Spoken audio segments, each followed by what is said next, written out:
जम्मू कश्मीर को भारत का स्वर्ग कहा गया है, दुनिया का स्वर्ग कहा गया है। बहुत लोग खुशियां मनाने यहाँ आते हैं, लेकिन आज मैं बहुत गमगीन होकर आया हूँ, दुखी होकर आया हूँ।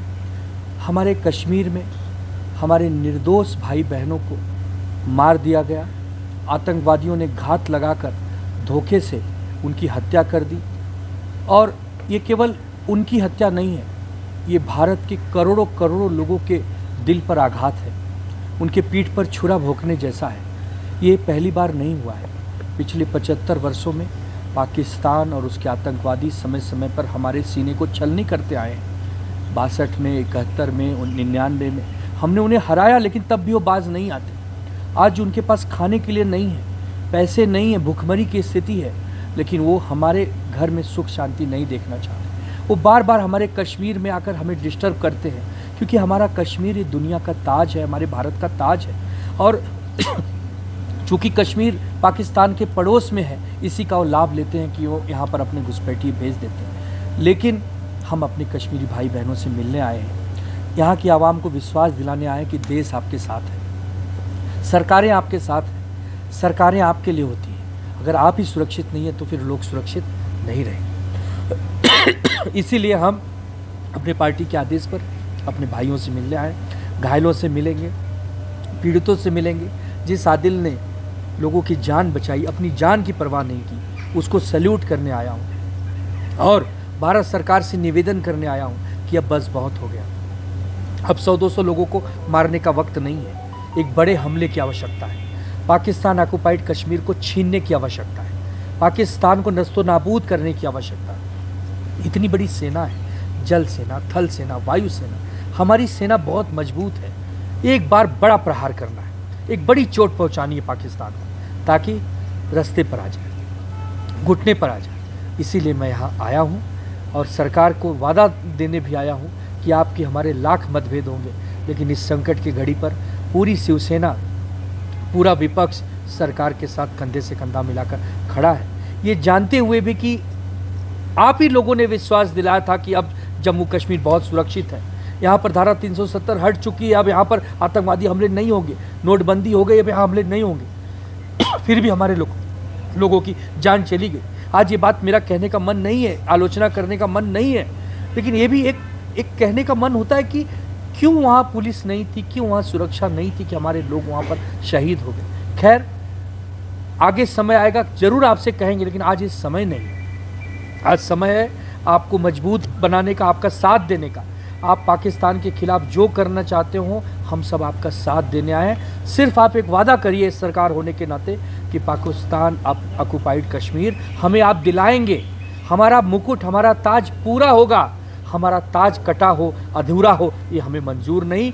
कश्मीर के भाई बहन जो दूसरे राज्यों में पढ़ाई करने गए हैं, वहाँ रहने गए हैं, काम करने गए हैं, कुछ अपने व्यवसाय करने गए हैं, उनको गले लगाने का समय, उनसे नफरत करने का समय नहीं है। कानून व्यवस्था केंद्र सरकार के पास। हम उनसे ये भी अपील करेंगे कि जो हमारे कश्मीर के भाई बहन दूसरे राज्यों में हैं, देश के अलग अलग कोनों में, उनको प्रेम करिए, उनको गले लगाइए। अगर कोई उपद्रवी उनके साथ हिंसा करने की नाकामयाब कोशिश करता तो उसे पकड़िए, लेकिन इस समय कश्मीरियों को विश्वास चाहिए, प्यार चाहिए।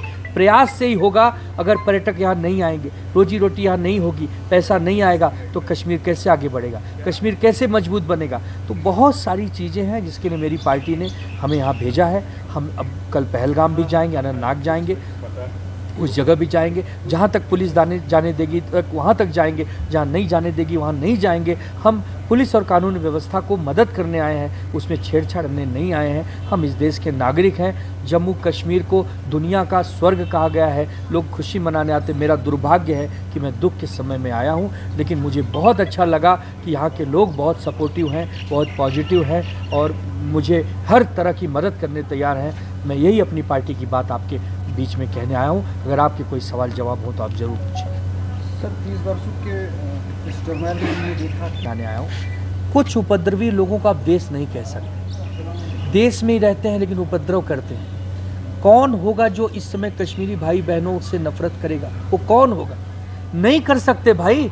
अरे इस कश्मीर के लिए कितनी शहादतें हुई है, कितनी खून बलिदान हुआ है। हमारी पार्टी और हमारे नेता हिंदू हृदय सम्राट बाला साहब ठाकरे जी ने कश्मीर को लेकर कितनी लड़ाइयाँ लड़ी, कितने बार उनको टारगेट किया गया है आतंकवादियों द्वारा। तो हम लोग तो कभी सपने में भी नहीं सोच सकते, बल्कि जो सोच रहे हैं उनको हाथ जोड़ के विनती करने आए कि न सोचें, कश्मीरियों को गले लगाएं।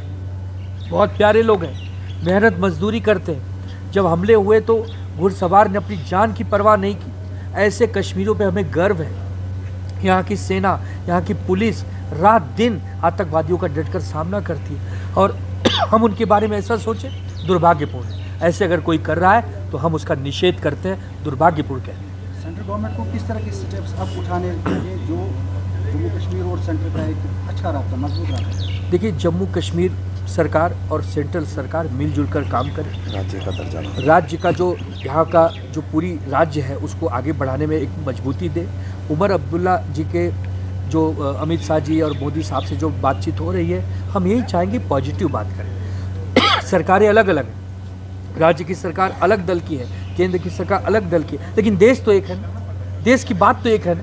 देश आज पीड़ा में, देश आज संकट में। देश चाह रहा है कि किसी भी कीमत पर पाकिस्तानियों को सबक सिखाना है, पाकिस्तानी की ISI को नस्तो-नाबूद करना है। वहाँ का जो अपना बिलावल भुट्टो, उसको वहाँ के उसकी बयानबाजियों को जो हम सुन रहे हैं, मन बहुत दुखी हो रहा है। वहाँ के जो और भी नाम है, मुनीर वगैरह जो भी हैं, उनको सबक सिखाने का समय है। ये जम्मू कश्मीर के अस्मिता का साथ साथ देश का अस्मिता है। अगर जम्मू कश्मीर पे हमला हुआ है तो ये देश पर हमला हुआ है, और देश 140 करोड़ रहवासियों का है। ये देश हिंदू, मुसलमान, सिख, ईसाई सभी का है। यह देश डॉक्टर बाबा साहेब अम्बेडकर जी के संविधान का है। अगर इस देश पर किसी ने नज़रें उठाई हैं, नज़रें तीखी की हैं, उसकी नज़रों को फोड़ने का काम सरकार को अब करना पड़ेगा।